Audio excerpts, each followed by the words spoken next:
Sou um filho amado do Pai, lutando contra a rejeição, lutando contra a orfandade, lutando contra a vontade de desistir, lutando contra o desânimo, lutando contra a ira, contra a preguiça. Meu nome é Vitor. É chuva isso aqui? Ai, que vontade de dormir que deu agora, hein? Se minha esposa estivesse aqui, ela ia falar assim: é hora de dormir. Não tem coisa melhor do que dormir com chuva, né, gente? Glórias a Deus por eu estar aqui nessa noite. Muito obrigado por esse convite, pela vida do Lão, da Sinara. Deixa eu ligar meu passador aqui, colocar o meu tempo, que eu falo bastante, eu me perco no tempo. E é um privilégio, gente, para mim estar aqui novamente, depois de 20 semanas. Eu estive aqui na semana 6. Eu lembro quando eu estive aqui, eu parabenizei vocês, que eu falei assim: gente, 20% desse programa está concluído hoje, falta só 80%. Sabe aquela motivação assim, que se o cara for pensar mesmo, ele desanima, né? É uma motivação meio fake, né? Mas hoje, gente, tirando o dia de hoje, que está quase acabando, faltam só 4, gente. Uma salva de palmas para vocês merecem, viu? Vocês são guerreiros. Glória a Deus pela vida de vocês. E antes de eu entrar aqui efetivamente, aqui no que eu quero compartilhar, aquilo que Deus quer falar ao coração nessa noite, eu quero falar rapidamente algo que aconteceu hoje, no meu dia, e o Espírito Santo falou que eu precisava compartilhar isso com vocês. Gente, hoje eu tive um dia péssimo no meu trabalho. Foi um dia difícil, foi um dia que chegou um momento que eu cheguei até a pensar assim: eu não queria estar lá hoje à noite. Que vontade de mandar uma mensagem para o Lão, falar: Lão, você que já manja aí, leva você lá hoje, Lão.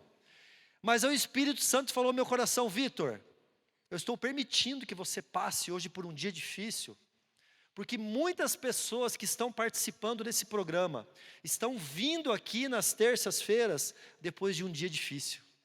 Muitas pessoas que estão vindo aqui nas terças-feiras, o Espírito Santo falou no meu coração, que muitas vezes vêm aqui sem estar com vontade de estar aqui. Depois de ter passado um dia difícil no trabalho, depois de ter passado talvez um dia difícil com a família, talvez um dia difícil na área da saúde, eu não sei. Mas o Espírito Santo falou: Vitor, a sua luta, e a luta de todas essas pessoas aqui, não é contra a doença, não é contra os clientes, não é contra os concorrentes, contra as dificuldades. A nossa luta não é contra a carne ou sangue, a nossa luta é contra principados, é contra potestades, a nossa luta, a nossa batalha é espiritual. Então Deus manda falar para vocês: não desista. Se há alguém aqui nessa noite, o Espírito Santo falou no meu coração, você não precisa levantar sua mão, você não precisa vir aqui na frente, mas o Espírito Santo falou no meu coração, que há pessoas que nas terças-feiras parece que o inimigo se levanta, não é? Parece que na terça-feira é aquele dia que o cachorro quer morder tua perna, que alguma coisa acontece em casa, no trabalho, e chega no fim do dia e você fala: poxa, eu não queria ir. Mas Deus fala ao seu coração: não desista. Gente, está quase acabando, faltam somente mais 4 semanas. E eu tenho certeza que a boa obra, que já se iniciou na vida de vocês, e é só o começo, o término desse programa, desses 30 semanas, é só o começo daquilo que Deus vai continuar fazendo na sua vida. Vamos fazer um compromisso aqui de não desistir? Levante a sua mão aquele que não vai desistir. Espera só o Espírito Santo tirar uma foto aqui, pronto, está registrado. Então não desista, meu irmão. Continue batalhando, esteja aqui todas as terças-feiras, que Deus vai honrar a sua vida. Na semana 6 que eu estive aqui, ainda era confiar. Então você já passou pelo processo de admitir, confiar, entregar, depender, obedecer, confessar, e agora você chegou no reparar. Repita comigo: eu me disponho a reparar. Continuando a reparar, essa é a terceira semana de reparação. E olha o que diz a palavra de Deus: portanto, como povo escolhido de Deus, santo e amado, revistam-se de profunda compaixão, bondade, humildade, mansidão e paciência. Suportem-se uns aos outros e perdoem as queixas que tiverem uns contra os outros. Perdoem como o Senhor lhes perdoou. Colossenses 3, 12 e 13. Semana passada, se eu não me engano, foi o Renatinho que esteve aqui, né? Semana passada você aprendeu como praticar os 4 pilares do perdão. E para relembrar, óbvio que eu não vou focar na semana passada, mas os 4 pilares eram: primeiro, Deus já te perdoou. Segundo, você precisa perdoar quem te feriu. Terceiro, você precisa pedir perdão pelos seus erros. E quarto, você precisa se perdoar. E na semana passada você entendeu que o perdão, na verdade, ele diz respeito a trazer benefícios para a sua própria vida. O perdão liberta você. O perdão te traz uma libertação física, emocional e espiritual, para que o seu relacionamento com Deus decole. Só que hoje e nessas semanas, você precisa entender que além de você oferecer perdão, você precisa reparar os danos que você causou a outras pessoas. E quando eu lembro de reparação na palavra de Deus, eu lembro de um personagem, eu lembro de Zaqueu. Quem já ouviu aqui aquela passagem sobre Zaqueu? Zaqueu era um cobrador de impostos, muito famoso na sua época, na época de Jesus. E o cobrador de impostos naquela época, ele tinha uma prerrogativa que os seus ganhos, aquilo que ele ganhava, vinha do que ele extorquia das pessoas. Ele era muito mal visto pela sociedade na época. Por quê? Porque ele representava Roma. E Roma era quem mantinha cativo o povo de Deus, o povo escolhido de Deus.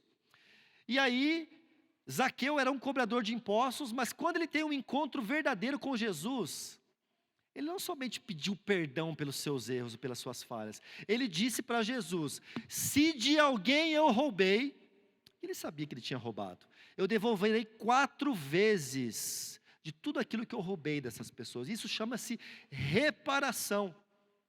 E você deve se perguntar às vezes: Vitor, mas por que eu devo fazer reparações? Pode ser que você tenha alguma hesitação em fazer reparações e pense na sua mente assim: se Deus me perdoou, isso não é suficiente? Não basta eu somente pedir perdão, eu orar, reconhecer que eu errei, que eu falhei e Deus me perdoar? Por que eu deveria desenterrar o passado, tirar aquilo que está lá embaixo do tapete, aquela sujeira que não está incomodando ninguém? Porque fazer reparações não é uma coisa natural, mas eu preciso te dizer: fazer reparações não diz respeito ao seu passado, mas diz respeito ao seu futuro. Se você quer ter relacionamentos saudáveis com as pessoas em sua volta, você precisa livrar-se da culpa, da vergonha e da dor e do fracasso, que muitas das falhas que você teve com outras pessoas só vão ser realmente restauradas através da reparação. Então, quando você fala em reparar, você não está olhando para o que aconteceu, e sim você está pensando naquilo que está por vir. E aí existe uma pergunta muito importante que nós precisamos estudar: como fazer reparações? Na sua apostila, você deve estar com ela na sua mão aí. Nós temos aqui hoje 6 tópicos, 6 dicas de como fazer reparações bíblicas, não algo que foi simplesmente jogado ao acaso e ao que a gente acha, o que a palavra de Deus diz. E a primeira atitude que você deve entender e tomar para fazer reparações é: tenha a atitude correta diante de Deus e das pessoas. Olha o que diz Lucas 6,37. Não julguem e vocês não serão julgados, não condenem e não serão condenados, perdoem e serão perdoados. A atitude de reparar é procurar por pessoas de forma intencional. Isso é difícil, gente. Muitas vezes a gente tem aquele desejo no nosso coração, e a gente até faz uma oração, e Deus pode agir através dessa oração. E a gente fala assim: Deus, sabe aquele cheque sem fundo que eu dei lá em 1989? Então, Deus, se eu encontrar a pessoa lá no supermercado tal, às 3 horas da tarde, num sábado chuvoso, eu vou lá me reparar, Pai.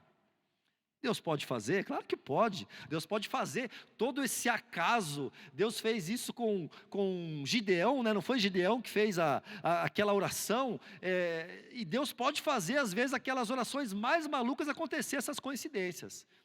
Mas não é isso que Deus quer de nós. Deus quer de nós uma intencionalidade. Ser intencional é você buscar ir atrás das pessoas para resolver e reparar as coisas que aconteceram. Não esperar algo acontecer do acaso. Ação, meus irmãos, agir. Depois de você perdoar, agora é a hora de agir. No perdão foi trabalhado o nosso coração. Agora é hora de você tomar atitude. Segundo tópico do que você deve fazer, segunda dica, princípio do que você deve fazer para como fazer uma reparação. Você precisa fazer uma lista de reparações. Como vocês querem que os outros lhes façam, façam também vocês a eles. Lucas 6:31.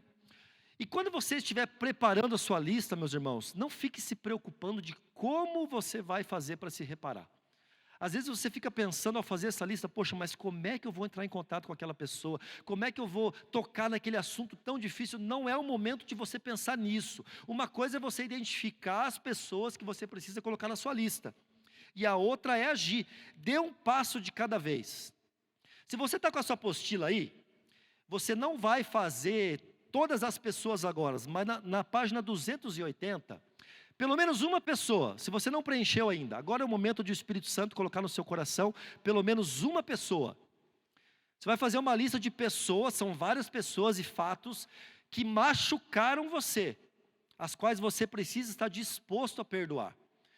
Aqui tem uma lista de 7 pessoas, obviamente que talvez, não sei se você chega a ter 7 pessoas que te machucaram, se tiver pode preencher, mas nesse momento você vai colocar pelo menos uma, para depois você preencher todas as outras. E logo em seguida, embaixo ali na mesma página, você vai fazer uma outra lista de pessoas a quem você causou algum dano. Essa é mais difícil, né? Aquela lista de pessoas que nos machucaram, a gente tem uma facilidade de lembrar, né? Com mais facilidade, uma frequência assim no nosso cérebro. Ah, aquele me machucou, aquele fez algo comigo, mas aquilo que nós fazemos de errado ao próximo, esse é difícil de a gente lembrar, né? Então esse é o momento do Espírito Santo trazer ao seu coração, à sua mente, a lembrança, a clareza de pelo menos uma pessoa que você causou algum dano, que você precisa pedir perdão. E depois você preenche as demais, mais tarde, hoje à noite ainda, se você conseguir. E você precisa também, esse é o nosso terceiro princípio de como fazer reparações, você precisa buscar encorajamento. E olha só que legal essa frase que está aqui na apostila, que está escrito bem assim, ó: dizem que o encorajamento é o oxigênio da alma. Eu não gosto muito desses dizem, eu sou meio curioso, sabe? Eu tive que pesquisar. Eu vou falar, quem será que dizem? Quem é a pessoa que disse? Eu tenho algo dentro de mim que, falaram isso. Não, eu quero saber quem falou. E eu fui pesquisar, e é verdade, gente, não é invenção, não. A pessoa que disse essa frase, o encorajamento é o oxigênio da alma, chama-se George Madison Adams. Alguém conhecia? Eu não conhecia. Ele era um congressista americano que morreu lá em 1920. Nossa, faz tempo, hein? O Palmeiras nem tinha mundial ainda, Gerson, naquela época. Continua não tendo, né? Não tem problema. E olha só uma outra frase bem legal que ele disse o seguinte, ó: há pontos altos em todas as nossas vidas, e a maioria deles aconteceu através do incentivo de outra pessoa. Você lembra de algum ponto alto da sua vida? Você lembra quando você aprendeu a andar de bicicleta? Faz tempo, né? Será que tem alguém aqui que não sabe andar de bicicleta? Acho que todo mundo sabe, né? Gente, aprender a andar de bicicleta, quem já ensinou, talvez você não lembra de quando você aprendeu, mas você lembra de quando você ensinou seu filho a andar de bicicleta. Você simplesmente larga ele em cima da bicicleta, sem rodinha, e fala, vai com Deus, Deus te cuide, e vai mexer no celular. Acho que tem gente que é capaz de fazer isso hoje em dia, né? Mas não, você incentiva, e você vai segurando, e às vezes ele cai, e você levanta, e isso é muito importante, a importância do encorajamento, de nós sermos pessoas encorajadoras, e buscarmos encorajamento. Você tem buscado encorajamento na sua vida? Ou você tem talvez caminhado só com pessoas que te colocam mais para baixo? Pessoas que só te desanimam, em vez de pessoas que te animam, que te colocam para cima, que te encorajam. E aqui no nosso programa, 30 Semanas, esse encorajador, essa encorajadora se chama confidente. Você tem se encontrado com o seu confidente? Ó, o Lão pediu aqui no começo. Você tem se encontrado com o seu confidente? O seu confidente, a sua confidente, esse é o papel dele, te encorajar, é um instrumento de Deus para ajudar você a passar por esse momento de cura, de restauração. Então responda aí, ó, na página 281, marca ali, sim ou não, seja sincera, você e Deus. Você tem se encontrado com o seu confidente? E quais reparações você já identificou como sendo necessárias? Escreva aí uma pelo menos, porque você precisa, caso você não está tendo encontros com o seu confidente, faz tempo que você não se encontra com ele ou com ela, esse é o momento de você marcar um encontro, esse é o momento de você buscar esse encorajamento, e buscar fazer as reparações que você já identificou como sendo necessárias em sua vida. E esse quarto princípio, ele é muito especial, de não esperar nada em troca. Olha o que diz Lucas 6:35, amem porém os seus inimigos, façam-lhes o bem, e emprestem a eles, sem esperar receber nada de volta. Então a recompensa que terão será grande, e vocês serão filhos do Altíssimo, porque Ele é bondoso para com os ingratos e maus. Eu quero contar rapidinho aqui para vocês, eu trouxe um livro aqui que nós estamos lendo aqui na igreja. Quem tem algum homem aqui que está participando do grupo de leitura desse livro aqui, ó? Alguns homens que estão aqui, Paternidade Bem Resolvida. E ontem ou hoje, eu não lembro, eu fiz a leitura. O autor, que é o pastor Fabiano Ribeiro, lá da Igreja da Cidade, ele usa uma história verdadeira, mas ele coloca um nome fictício, para não expor a pessoa, e ele chama ela de Nívia. Gente, olha que testemunho incrível. Essa mulher, ela testemunhou o seu pai matar a sua mãe na sua frente quando ela era pequena. Seu pai deu um tiro, matou a sua mãe na sua frente quando ela era pequena, e depois desse dia o pai dela fugiu, ficou foragido, e ela também acabou tendo uma vida de se tornar uma pessoa que não conseguia se relacionar com ninguém, não conseguia casar, não conseguia perdoar o seu pai, e foi crescendo assim na adolescência, na juventude, até que ela conheceu Jesus. E ela conheceu Jesus, e através do programa 30 Semanas, que na época se chamava outro nome, lá da Igreja da Cidade, ela entendeu que ela precisava perdoar, e ela precisava reparar o relacionamento com o seu pai. E foi muito difícil para ela chegar ao ponto de reencontrar o seu pai. E foram passos que ela foi dando até o dia que ela conseguiu reencontrar o seu pai. Mas não conseguiu ainda perdoar, mas conseguiu ver ele. E aí depois, através do confidente dela, ela conseguiu ligar para o pai dela um dia e ela pedir perdão para o pai dela, falando: pai, me perdoa por todo o julgamento que eu fiz a você, por tudo aquilo que eu me afastei de você. E a resposta dele foi: tá bom. Isso machuca, né?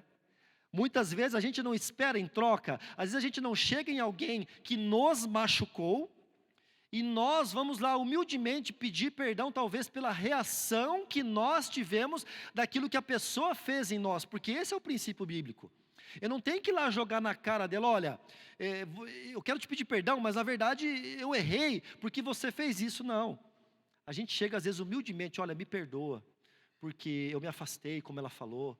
E a gente espera que o quê? Que aquela pessoa se ajoelhe, entre em prantos, começa a chorar, e talvez ela esperava no coração dela que o pai abraçasse ela, falasse: filha, é eu que tenho que te pedir perdão, filha, eu te amo, e houvesse um momento. Não, ele falou assim: tá bom, te perdoo. E ela desligou o coração, e veio um sentimento de ódio no coração dela, e uma tristeza, e o Espírito Santo falou ao coração dela, e o confidente reafirmou: você vai continuar ligando para o seu pai todas as semanas, e além de pedir perdão, no final você vai falar: pai, te amo. É difícil, né? Isso aconteceu na outra semana. Ela pediu perdão novamente, ele falou: tá bom, e no final ela falou: pai, eu te amo. Ele: obrigado. Acho que a pior coisa de você falar eu te amo para alguém e receber um tá bom de volta, né? Quem não lembra que época de colégio, né? Época de colégio que a gente se apaixonava tão fácil, né? E aí tudo era eu te amo, né? E aí você chegava às vezes para aquela menina, para aquele menino, e falava te amo, dele: tá bom. E você não vai falar que me ama? E é um sentimento desesperador. Por quê? Porque a gente espera algo em troca. Isso está na nossa natureza. A gente quer reparar, mas quer que a pessoa também esteja no mesmo, talvez, espírito que nós, e ela não está. E essa moça, ela insistiu, aqui nesse livro, chamada de Nívia, ela insistiu, continuou ligando para o pai dela: pai, me perdoa, pai, eu te amo, pai, me perdoa, pai, eu te amo. Até que chegou um dia, quando ela não esperava mais nada em troca, o pai dela realmente abriu seu coração e falou: filha, eu também amo você. E ela disse que aquilo trouxe uma sensação de amor de Deus na vida dela, porque o pai dela nunca tinha dito para ela que a amava. Então, somente quando ela parou de esperar algo em troca, e continuou insistindo, mesmo sem receber em troca, o Espírito Santo agiu. Meu irmão, muitas vezes, nos momentos de reparações que você vai ter que fazer, vai a princípio trazer mais dor ainda. Porque pode ser que aquela pessoa que você vai buscar para se reparar, não vai amolecer o coração no primeiro momento. Mas Deus vai trabalhar em você a sua persistência e o seu entendimento que você está cumprindo aquilo que Ele está pedindo para a sua vida. Então não espere nada em troca. Perdoe realmente sem esperar absolutamente nada em troca. Faça a sua parte, somente isso, faça a sua parte. E outro princípio importante é que você precisa também escolher o momento oportuno. Eclesiastes 3:1 diz que para tudo há uma ocasião certa, há um tempo certo para cada propósito debaixo do céu. Eclesiastes 3:1. Você precisa ter um senso, um timing, o momento certo de agir. O medo de você ir atrás procurar uma pessoa para fazer uma reparação pode te paralisar.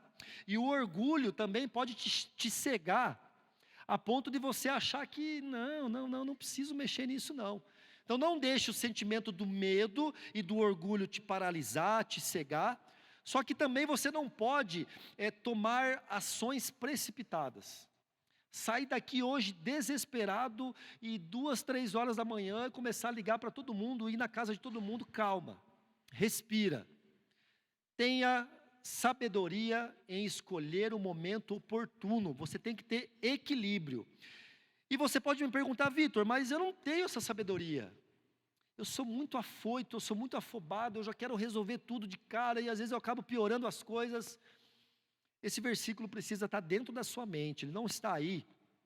Mas é em Tiago capítulo 1, versos 5 e 6, que diz: se algum de vocês tem falta de sabedoria, peça a Deus, que a todos dá livremente de boa vontade e lhe será concedida. Peça a sabedoria, porém com fé, sem duvidar, pois aquele que duvida é semelhante à onda do mar levada e agitada pelo vento.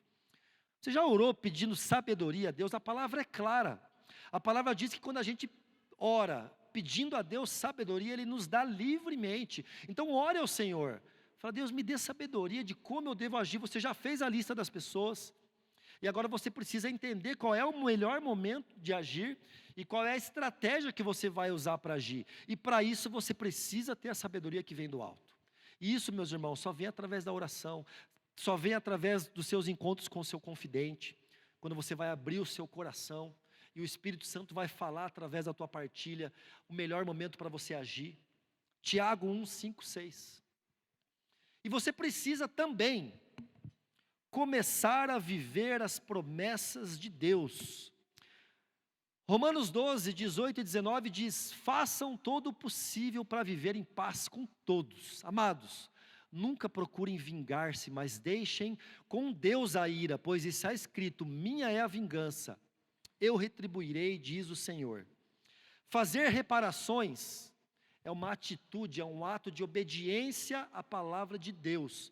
E a obediência vai levar você para uma vida leve, uma vida de paz, uma vida de harmonia com Deus, com você mesmo e com as pessoas em sua volta. Você precisa decidir obedecer. Só que para obedecer você precisa deixar todo o julgamento para Deus, somente Ele pode julgar. Salmos 119, 137 diz: justo é, Senhor, e retas são as tuas ordenanças. Muitas vezes no nosso coração, nós decidimos não fazer as reparações necessárias, porque nós julgamos que aquela pessoa não merece o perdão, que aquela pessoa não merece reparar o relacionamento, que aquela pessoa não merece receber de volta tudo aquilo que você já deu a ela. Mas esse papel, meus irmãos, não cabe a Deus. E quando eu falo de julgamento, eu lembro de uma cena de um filme que marcou a minha vida. Eu não sei quem aqui já leu o livro ou já assistiu aquele filme A Cabana.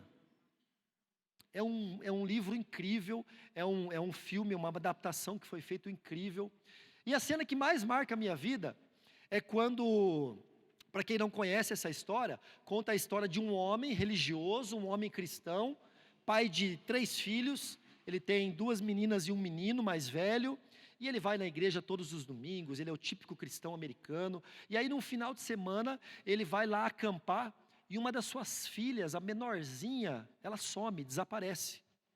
E eles ficam por semanas fazendo buscas lá nas florestas, nas árvores, eles não acham ela, eles somente acham o vestido dela, que ela estava, todo ensanguentado, cheio de sangue. E a polícia, o FBI, conclui que provavelmente ela foi abusada sexualmente, morta, e o seu corpo ou foi enterrado, ou foi destruído, alguma coisa aconteceu com o seu corpo, e aquele homem, ele entra num momento onde ele se fecha com Deus, e ele entra num tempo de amargura na sua vida, e um belo dia ele sai para fazer uma viagem sozinho, e aí ele tem um encontro com Deus nessa cabana.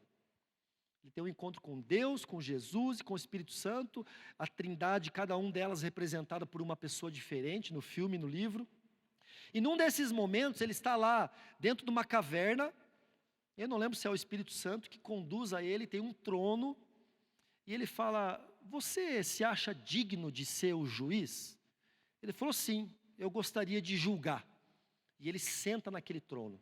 E aí, começa a vir imagens de assassinatos, de pessoas fazendo mal para outras pessoas, e aí o Espírito Santo pergunta para ele: você julga essas pessoas? Eu julgo, essas pessoas merecem a condenação. É mesmo? E aí traz a imagem dele, pequeno, apanhando, sendo abusado pelo seu pai, ele tinha uma relação abusiva com o seu pai, e ele fala: você julga esse homem que está te batendo? E aí ele começa a ficar incomodado. Ela traz outra imagem de uma outra criança pequena, também apanhando do pai, sendo abusada fisicamente. E ele fala: você julga essa criança? Ele fala: como é que eu posso julgar essa criança? É apenas uma criança que está apanhando aí do seu pai. Mas você já julgou essa criança, porque essa criança é o seu pai. É o seu pai quando era pequeno sendo abusado. E aí ele começa a entrar num conflito com ele mesmo, e ele fala: então eu quero julgar Deus.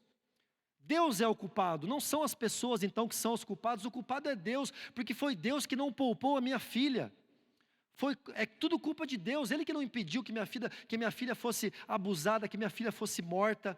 Ele sentado naquele trono, e aí o Espírito Santo fala: então eu vou trazer uma situação aqui para você.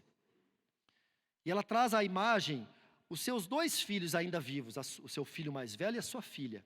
E aí ele chega para ele e fala assim: agora você vai ter que escolher um deles. Escolha um deles. Qual você quer escolher? Você quer escolher a sua filha? Aquele que você escolher vai viver. E aquele que você não escolher, infelizmente vai morrer e vai passar a eternidade no inferno. E ele fala: eu não posso fazer esse tipo de escolha. E ela começa a trazer todas as características negativas dos seus filhos. Ele começa a falar assim: viu, escolhe a sua filha. Ela já não liga mais para você, ela é isso, ela aquilo. E ele fala: não, eu não posso escolher ela, então escolhe o seu filho. Ele não é mais o mesmo com você, ele te engana, ele mente, ele faz um monte de coisa. Ele fala: para, eu não posso fazer isso. Ela fala: você precisa escolher. Então eu não escolho nenhum deles, então eu vou no lugar deles. Me leva no lugar deles, aquele pai fala, e deixa eles. E aí ela fala: pronto, é no ponto que eu cheguei. Foi isso que Deus fez pela humanidade. Você ainda julga Deus? Deus fez isso, Deus entregou o seu único filho, para que toda a humanidade, cheia de pecados, assim como você, como todas essas pessoas, tivessem a oportunidade de ter a redenção. E a culpa do que aconteceu com a sua filha não é de Deus, isso é obra do maligno, desde Adão que tem acontecido, que o homem caiu, o pecado entrou na terra, e não é que Deus permitiu, coisas más acontecem, o problema é que você está querendo viver uma vida, sem dificuldades, sem provações. E muitas vezes nós fazemos igual esse homem, Nós nos colocamos nesse trono, querendo julgar as pessoas. Nós queremos julgar aqueles que não merecem. Não, aquele não merece. Vitor, mas você não sabe o que aconteceu comigo, Vitor. Você não sabe o abuso que eu sofri. Realmente eu não sei. Eu não sei o abuso que você sofreu. Eu não sei qual mal uma pessoa te fez. Talvez você esteja aqui muito ferido com alguém e lutando dentro de você mesmo para fazer uma reparação pensando, Vitor, você não faz ideia de que fizeram comigo. Mas eu sei do que fizeram com Jesus. Eu sei do que o meu pecado fez com Jesus. Eu sei do que o seu pecado fez com Jesus. Eu sei do que o nosso pecado fez com Jesus. E ainda assim, ele decidiu se entregar numa cruz. Por um pecador que não merecia essa morte. Que sou eu, que é você, que somos nós. Então tire do seu coração nessa noite todo esse julgamento para que você possa viver essas promessas de Deus. E antes de finalizar, antes de eu ir para a conclusão, peça que Deus revele as pessoas que ofenderam você e as que você ofendeu e que o ajude a fazer as reparações necessárias. Antes de eu ir para a nossa pergunta facilitadora, eu queria chamar o pessoal da banda, vai tocar uma música no final, né? Enquanto o pessoal da banda vai se arrumando aqui, eu quero contar uma história rapidinho para vocês. Não é um testemunho, quem sabe um dia eu conto esse testemunho com mais detalhes aqui, mas uma rápida história aqui, da importância de você fazer reparações, meus irmãos, a tempo. Enquanto ainda é tempo, enquanto Deus te dá uma oportunidade. Eu quero contar uma história rápida da minha vida. Eu sempre fui muito apegado à minha mãe, sempre. Desde pequeno eu fui o bebezão da mãe, a minha mãe era quem me protegia, eu não era tão íntimo e tão próximo do meu pai, cresci próximo da minha mãe, até que um belo dia, eu com 15 anos de idade, tinha uma irmã mais nova de 7 anos, com 15 anos de idade, eu chego em casa e meu pai me dá a notícia, sua mãe saiu de casa. Eu descobri que a sua mãe estava me traindo, e peguei ela, já algumas semanas que eu estava investigando, peguei ela com o amante dela, e ela sumiu, e simplesmente saiu de casa. Ela saiu de casa com a sua irmã, agora é eu e você. E eu pensei, poxa, minha mãe, que era a pessoa que eu mais confiava, que eu mais tinha apreço na minha vida, me largou por outra pessoa, sem ao menos se despedir, e aquilo causou no meu coração uma ferida. Isso aconteceu lá em 2001, quando eu tinha 15 anos de idade, e trouxe no meu coração uma ferida, uma dor, um ódio, que eu criei, que impediu de eu me relacionar com a minha mãe, porque eu gerei em relação a ela uma tristeza, e em relação ao companheiro dela na época, um ódio. Eu desejava matar aquela pessoa. No meu coração eu ficava planejando matá-lo, eu ficava planejando fazer alguma coisa contra aquela pessoa, e isso perdurou por anos e anos da minha vida. Até que em 2008, aproximadamente 7 anos depois desse acontecimento, a minha mãe termina o relacionamento com esse homem. E vai morar sozinha. E eu falei, bom, agora eu acho que é a hora de eu tentar me reaproximar com ela. Mas foi muito difícil eu voltar a ter uma relação depois de 7 anos afastado. E a gente ia, voltava, não dava certo, acabava não acontecendo. Até que em 2011, 3 anos depois dessa situação, e 10 anos a minha mãe ter se separado, um belo dia, eu procurei trazer ajuda espiritual para a vida da minha mãe. Minha mãe estava passando por um momento espiritual muito difícil na sua vida. Eu decidi ajudá-la, levar ela na igreja que eu frequentava na época, mas não deu muito certo, e ela foi na igreja, não foi muito bom o que aconteceu lá. No outro dia, eu fui na casa dela, e ela disse para mim com essas palavras, você nunca mais volte aqui, para me falar de igreja. Você só vem aqui só com o interesse de me levar para a igreja. Você acha que eu sou o quê? Você acha que eu sou uma endemoniada, que eu preciso de igreja, que eu preciso de Jesus, que minha vida é isso e aquilo? E ela me descascou na frente da minha esposa. E eu entrei no carro naquele dia, olhei para minha esposa e falei, eu nunca mais piso aqui. Minha esposa ficou em silêncio. Aquilo foi metade de 2011. Passaram-se 6 meses aproximadamente, sem eu trocar sequer uma palavra com a minha mãe. Naquela época não tinha WhatsApp, 2011 ainda, sem ligar, sem mandar mensagem. E no dia 29 de novembro de 2011, minha esposa chegou para mim, no dia do aniversário da minha mãe, e falou, amor, você precisa ir lá dar os parabéns para tua mãe hoje. Compra uma flor, amor, compra um buquê de flor, leva lá para ela. Eu falei, amor, você não lembra o que ela falou para mim aquele dia? Ela disse, você nunca mais vem aqui na minha casa. Eu falei, não vou lá. E ela, com a sabedoria do Espírito Santo, com calma, foi falando, até que no final do dia, Eu cheguei para minha esposa e falei, tá bom. Comprei a flor, falei, mas se ela me tocar de lá, vai sobrar para você. Você vai ver. E é óbvio que eu cheguei na casa da minha mãe, e assim como o pai do filho pródigo recebe ele de braços abertos, ela me recebeu. Tivemos ali um tempo de cura, de perdão, de conversar. Na outra semana eu pude estar com ela na casa dela, tivemos um tempo de cura, de perdão. E alguns dias depois, meus irmãos, no dia 16 de dezembro de 2011, exatamente 17 dias depois que eu tive essa decisão de ir até a minha mãe, intencionalmente, como foi falado aqui, não esperar acontecer algo ocasionalmente. Não adiantava eu ficar só orando, Deus, e eu orava muito, traz a restauração. Eu precisava muito me relacionar com a minha mãe, mas não tomava uma atitude. No dia 16 de dezembro de 2011, a minha mãe falece. Fruto de uma doença que eu fui descobrir que ela tinha só no dia que ela morreu. Minha mãe morreu fruto de HIV que ela contraiu daquele relacionamento com aquele homem. Ela escondeu isso de toda a família. E ela tomava medicação escondida, parou de tomar e foi adoecendo. E 17 dias depois que eu tive a oportunidade de ir lá me reconciliar com ela, eu estava lá enterrando a minha mãe. E eu até trouxe, antes de fazer a pergunta final aqui, eu trouxe uma foto. Deu da minha mãe aqui, porque quando eu olho essa foto hoje, no meu coração não me vem mais tristeza, peso, dor, desespero, que eu com certeza hoje não teria. Talvez a coragem de olhar para uma foto com a minha mãe, sem entrar num desespero, pensando, poxa, a minha mãe se foi, e eu não reparei o meu relacionamento com ela. Eu não resolvi em tempo aquilo que eu podia resolver. Então, meus irmãos, eu não sei qual é a oportunidade que Deus vai dar para você, de você resolver as pendências e reparar os relacionamentos que você precisa reparar. Talvez seja com a sua mãe, talvez seja com o seu pai, talvez seja com um filho, talvez seja com um amigo, com um ex-sócio, com alguém que te enganou, com alguém que te fez um mal. E você está relutando, como eu fiquei por 6 meses relutando. E falando, não, deixa, uma hora vai resolver, meus irmãos. Deus pode resolver, mas na grande maioria das vezes não vai se resolver sozinho.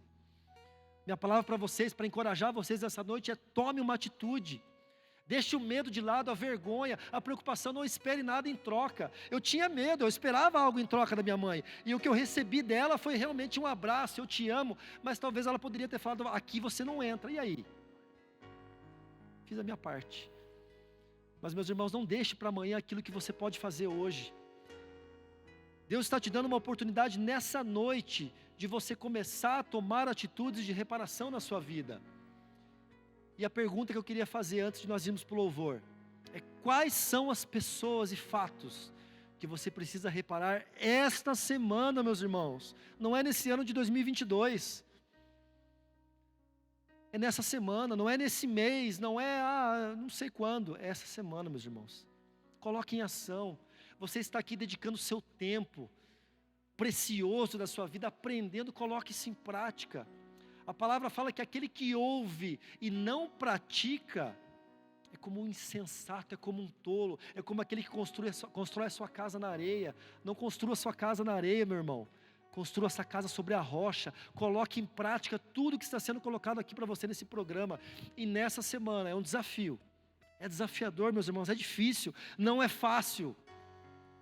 Mas eu tenho certeza que isso vai libertar você e vai trazer novos momentos de crescimento com Deus, porque reparar, como foi falado no começo, não é olhar para o passado, é olhar para o seu futuro. Fique de pé nesse momento, que você possa deixar essa canção falar ao seu coração, e o Espírito Santo trazer ao seu coração um abraço que somente Ele pode dar nesse momento.